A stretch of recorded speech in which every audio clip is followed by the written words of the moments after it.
Ambo lagu kali itu datang saya Sibo. Yang pertama dalam rangka pembuatan perda penyelenggaraan pendidikan. Yang kedua kini dan ungkap dialog interaktif. Kemudian Bapak Angku Dato' Bagindo sama peserta Dato' Sinaro, Bapak Ibu peserta dialog interaktif yang menghormati. Pertama-tama minta maaf karena tidak bisa hadir langsung, tapi hadir dengan Zoom. Ya tentu.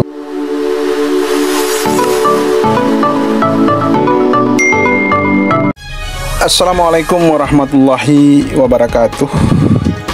Jumpa lagi bersama kami Ambo Afia Kucibuya, Ambo Channel Pademangan Afia News, yaitu bahagian ketiga di acara dialog interaktif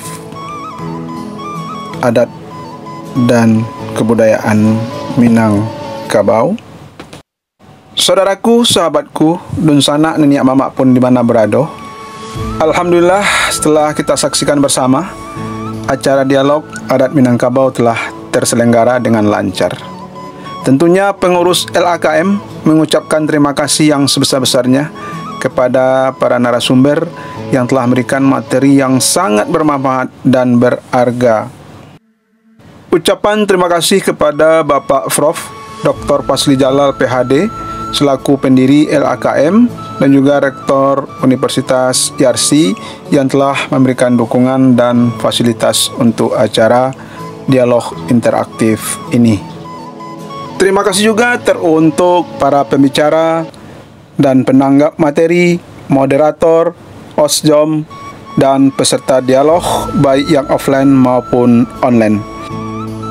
Atas dukungan Radio RGM, live streamingnya, dan rekan-rekan jurnalis atas liputan dan publikasinya, kami atas nama panitia dan juga pengurus LKM mengucapkan terima kasih.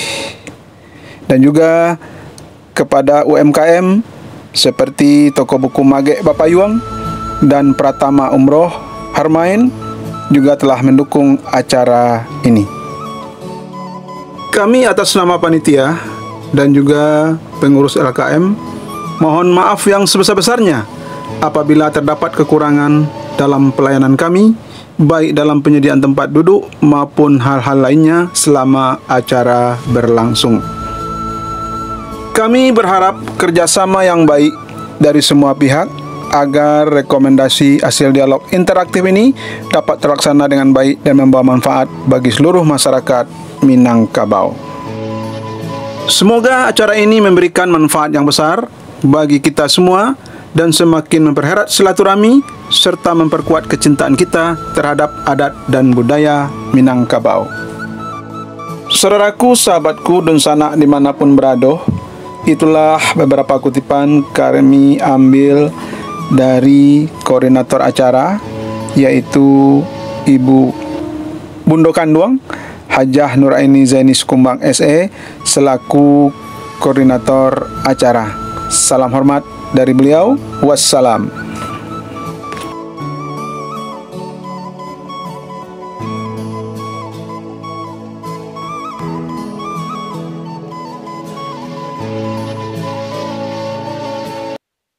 Saudaraku, sahabatku, dun sana nini mamak dimanapun berada, alhamdulillah telah kita dengarkan secara bersama paparan dari Mak Datuk Gampo Sinaro dan Mak Datuk Bagindo. Dalam hal ini tentu kita akan menyaksikan tanggapan atau penanggap. Penanggap nantinya adalah Bapak atau Nini Mamak kita Dr. Andus Aji Haristo Munandar, anggota DPR RI periode 2014-2019 yang melahirkan Perda nomor 7 tahun 2018 tentang pelaksanaan adat di Nagari. Selanjutnya, Angku Irjen Polisi Purnawirawan Marwan Paris Datuk Marum Saripado, Dr. Joni Datuk Marajo, dan Dr. Andus Taufik SH Pakiah Bagindo. Itulah nanti yang akan menanggapi, dan kami akan dapat meliput atau beberapa cuplikan dari penanggap ini. Dan bila kita saksikan penanggap pertama, yaitu Mamak kita, Dr. Andos Haji Aristo Munandar. Ayo, dun sana, ini Mamak dimanapun berada, kita dengarkan liputan cuplikan pendek dari kami, Ambo Afia Gucibuya, Ambo Channel Pademangan Afia News.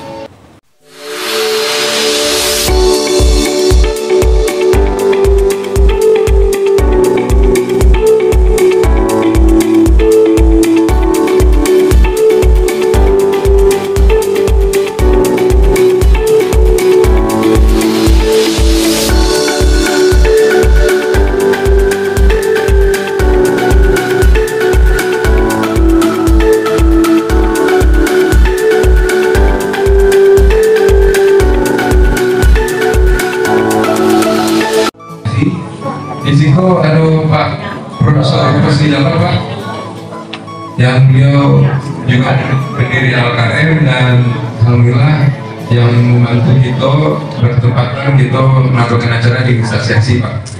Dan di Selingkah kita juga hadir pembicara ada Pak Asmi Datuk Pihindo dan Pak Datuk Kapolres sudah memberikan materi dari Pak Gampo Sinaro. Mungkin silakan Pak Aristo ditanggapi apa yang akan disampaikan di materi tadi Pak. Silakan Pak. Baik, mungkin selamat siang Profesor Fadli Jalal. Kamu dua kali datang ke Sibo.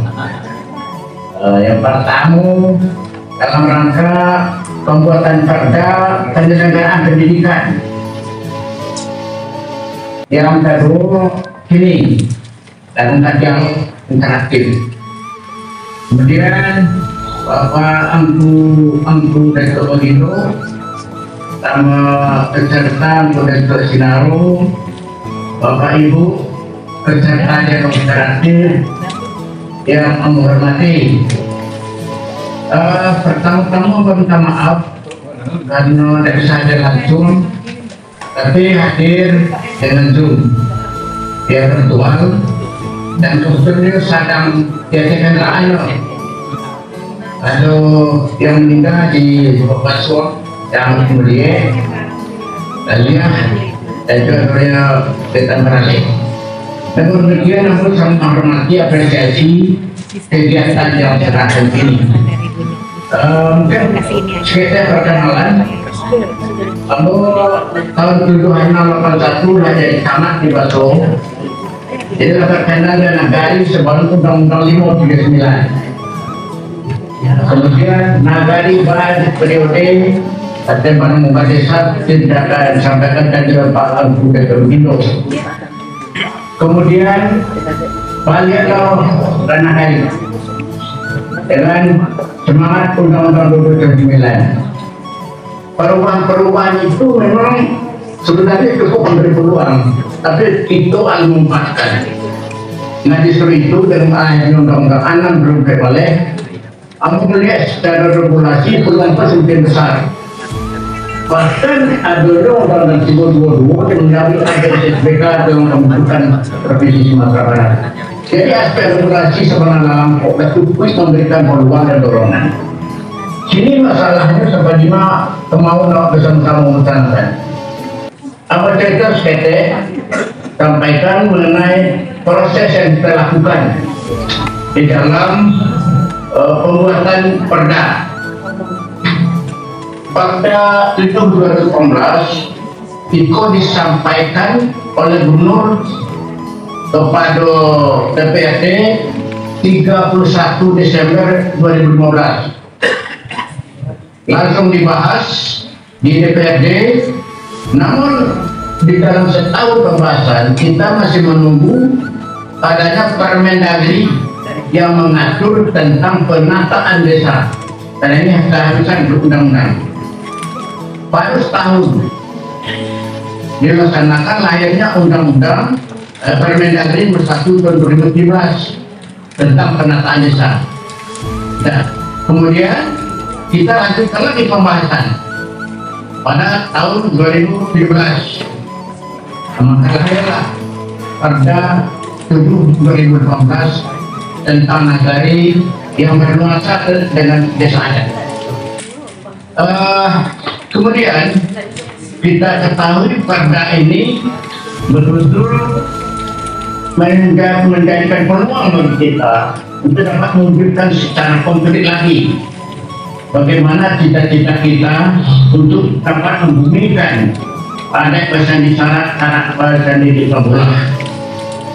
Kalau kita lihat di dalam Undang-Undang 2014 tadi disampaikan oleh Pak Moderator bahwasanya ini ada desa adat, desa maksud ini desa administratif.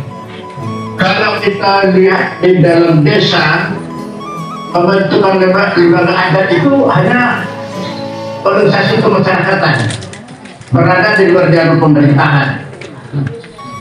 Jadi pengalaman kita kemarin, bapak-bapak, ibu, ataupun mama yang berarti, pengalaman kita menunjukkan lembaga kemanfaatan adat alam Minangkabau itu nafasnya tulis dari segi pembiayaan ada dibantu oleh pemerintah nagari.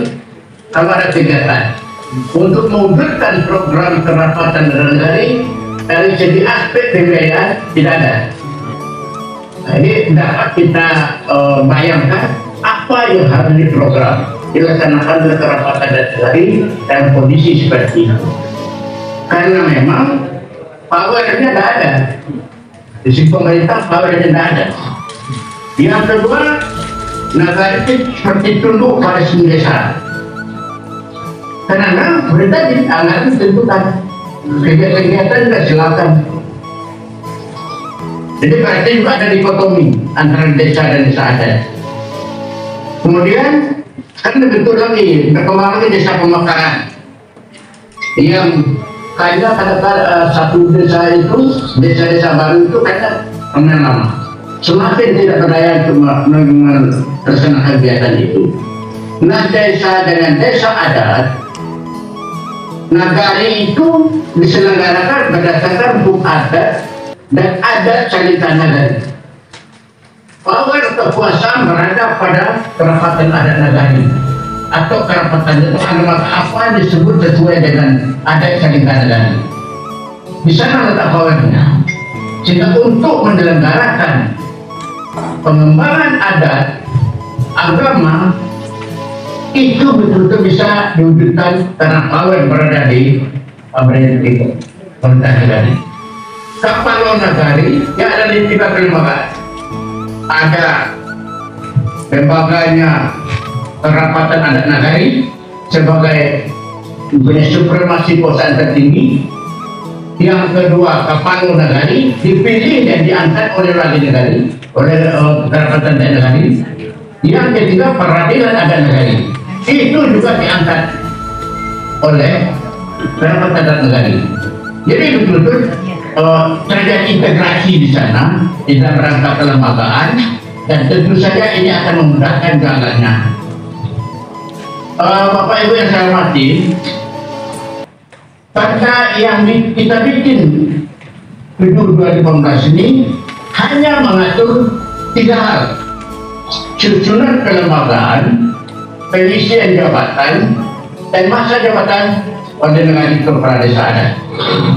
Yang selebihnya nanti diatur oleh Perda kabupaten kota.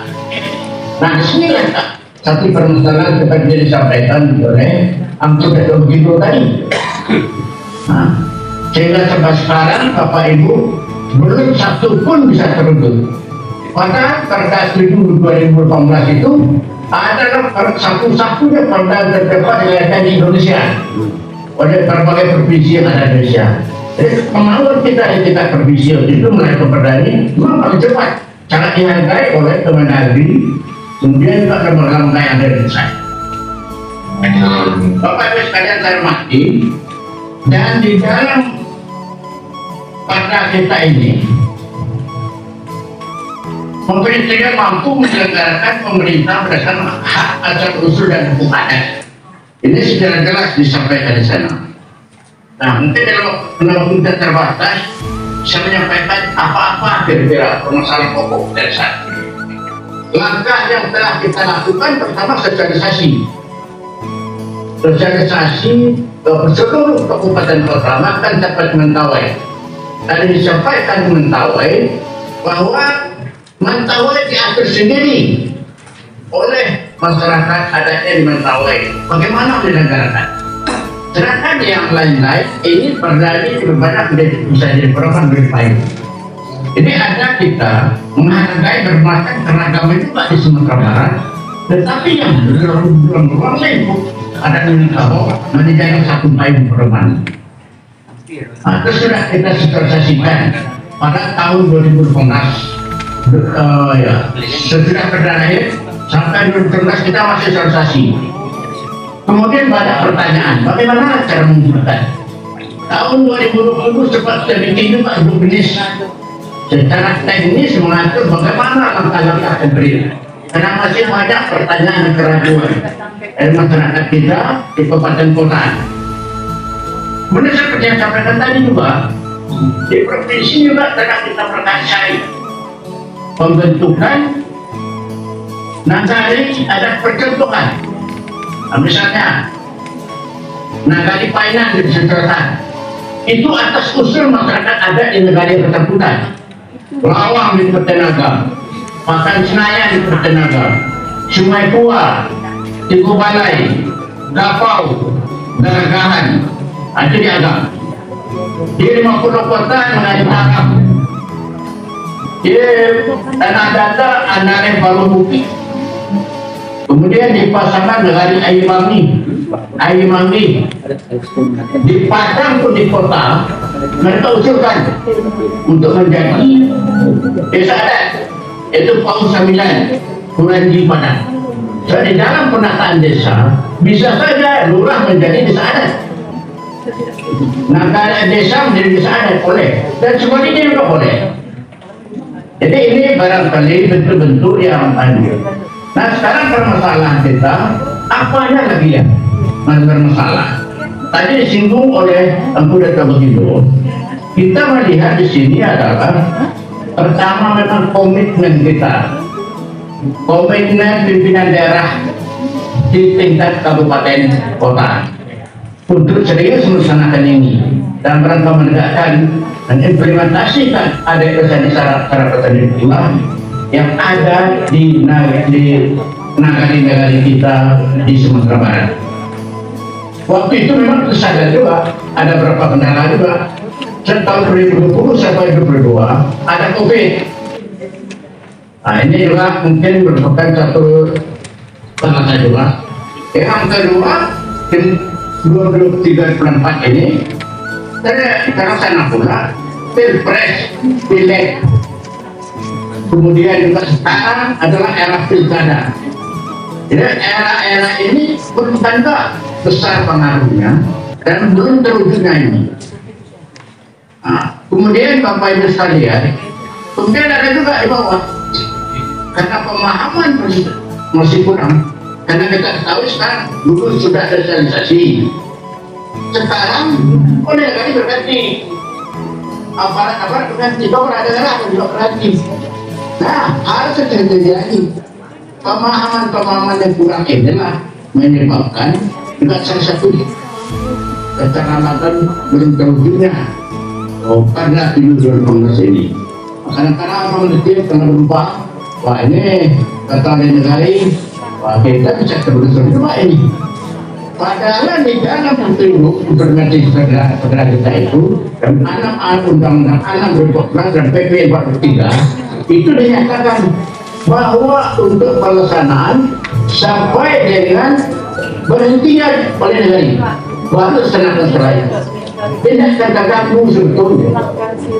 Ada juga pertanyaan kalau dilaksanakan desa adat, wah ini bagaimana desa kita dijamin hak-haknya oleh undang-undang dan aturan memperoleh hak sama dengan desa administratif, tidak ada beda. Jadi sebetulnya Bapak Ibu sekalian pada transisi itu yang terlihat Sehingga sekarang juga masalah politik terjadi. Untuk pilkada capek-capek untuk goyang negeri. Kalau goyang negeri tidak ada pilihan. Terus saya persepsi seperti itu sekarang. Jadi menurut saya itulah hal-hal yang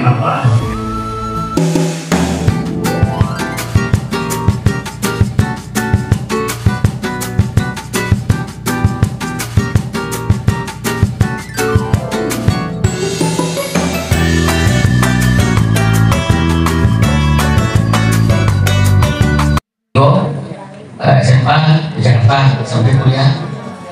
Ini tinggal di Karawang, 37 tahun di Karawang. Pandai motor sudah berorasmina. Alhamdulillah bisa. Tahun 21 menjadi ketua digantikan Muhammad Dabo meninggal. Gue langsung dihabiskan di kota gue yang ganti dari 21. Tapi yang gue insya Allah menjalankan di fungsi atau apa di klien gue saja di kampung enggak.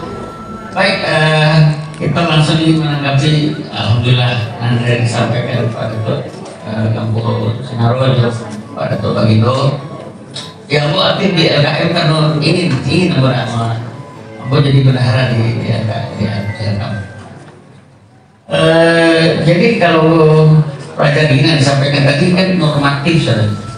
Normatif. Itu lah jadi masalah kalau ada gap, generation gap, Pak Ibu. Kita dan kini kok menjadi umur saja. Sudah ada X, ada Y, ada Z, nggak terkorek, wajib ya. Tapi tadi yang ngobrol jawab Pak Kampo Alam, dia sudah bisa mengerti Z itu melalui sile, sile ilmu ya Pak ya.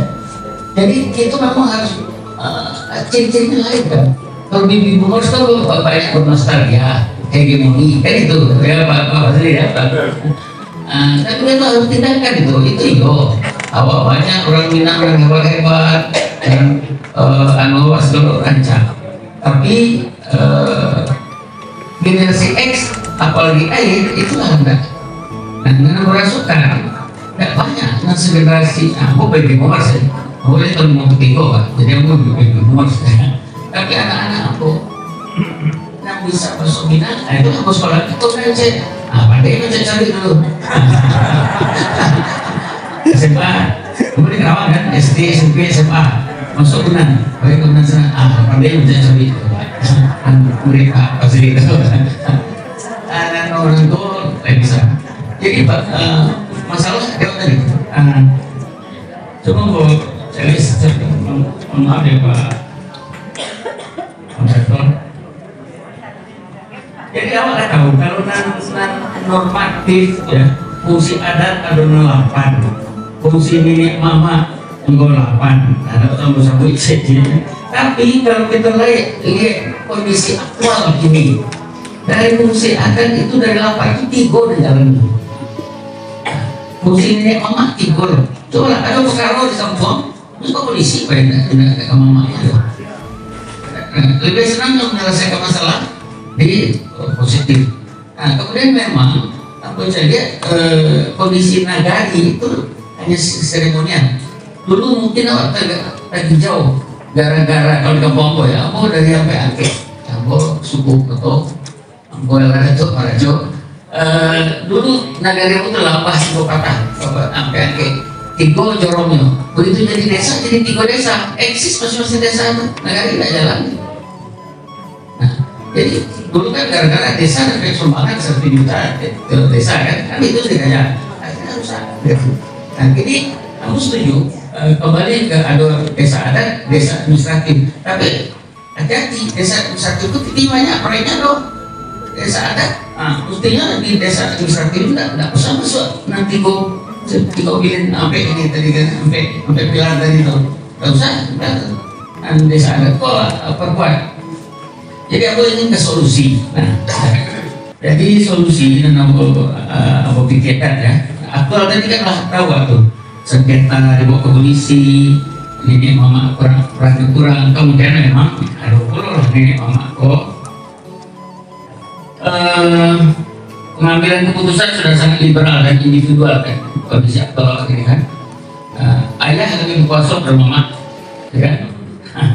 Rumah di Jakarta kalau merantau kan, jadi kalau masalahnya adalah urbanisasi, modernisasi, globalisasi. Nah, memang itu. Nah, jadi memang kita harus mengambil, kebetulan aku kan aktif di organisasi antar budaya ketua Pak Taufik Ismail. Nah, aku aja juga kan aktif di yayasan antar budaya exchange student. Nah, jadi kita mengajarkan ada 3 macam menghadapi budaya itu. Apakah awak adopsi bisa diterima. Nah, jadi orang-orang negari anak-anak kami kirim ke Amerika atau anak-anak pulang C2 jadi Amerika kan. Tapi kita adaptasi. Nah, yang ketiga akulturasi pun kayak lo kan soalnya ya Prof ya. Jadi adaptasi. Jadi kamu mau nggak mau awak memang harus beradaptasi. Nah, kita lakukan identifikasi ulang fungsi adat dalam kehidupan masyarakat, tidak terlalu komunal, tidak komunal gitu, tidak individual gitu, keluarga inti. Nah, tapi pakai cara identifikasi itu peran adat yang bisa terlaksana di ranah Minang dan rantau. Ada 2 model yang tidak bisa sama. Dan rupanya Minang, kalau cari di Google, 2 kali lipat jumlahnya di luar Minang, di luar Sumatera diaspora loh, apa jadi diaspora Minang, ada banyak.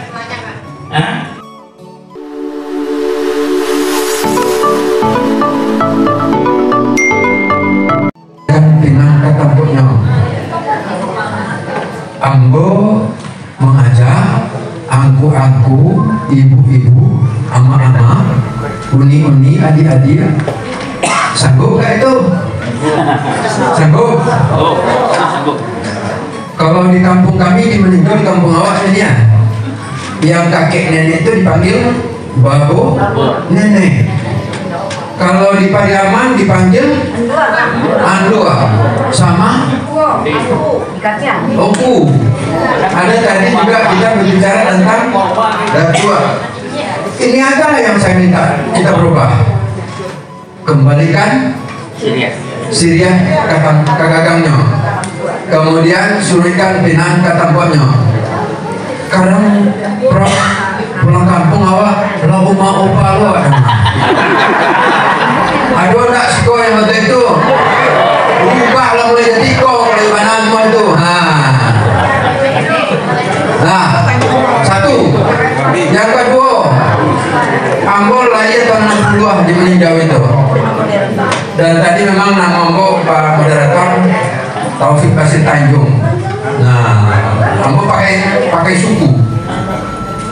Nah, kalau awak memang kepingin itu melaksanakan itu, awak untuk mulai detik ini anak-anak awak yang lahir dari ibu Cenyago, umpamanya Taufik Cenyago, yang lahir dari Tanjung, Taufik Tanjung, yang lahir dari Koto, Taufik Koto, yang lahir dari Melayu, Taufik Melayu, yang Malay, Taufik Malay. Pokoknya lengketkan suku di namanya. Nah, kalau untuk awak tidak kadulan awak ya, cucu minimal awak sampaikan. Kalau Yobana awak ada Minang itu tak kampuna. Kalau Yobana awak pulangkan Syria kagagangnya, suruhkan Pinang ke kampungnya. Tadi yang Datuk mengatakan kita takut dengan undang-undang yang dibuat oleh pemerintah. Kenapa harus takut? Enggak perlu takut. Tetapi kita ada barangkali yang alergi untuk menerapkan adat Minangkabau di kampung kita. Tadi yang Datuk menyampaikan, orang Batak adatnya kuat, orang Bali adatnya kuat, orang Jawa adatnya kuat. Jawa takut ke aturan, mongkonya takut ini menyuruh anak-anak laki-laki sarok kalau diserau. Dia tak apa di kampung awaknya. Ambo kalau pulang ambo kampung ambo yang biasa surau di kampung saya, ambo di Kubu Suratang itu panuh di anak mondo. Ini tidak surang Allah jalan.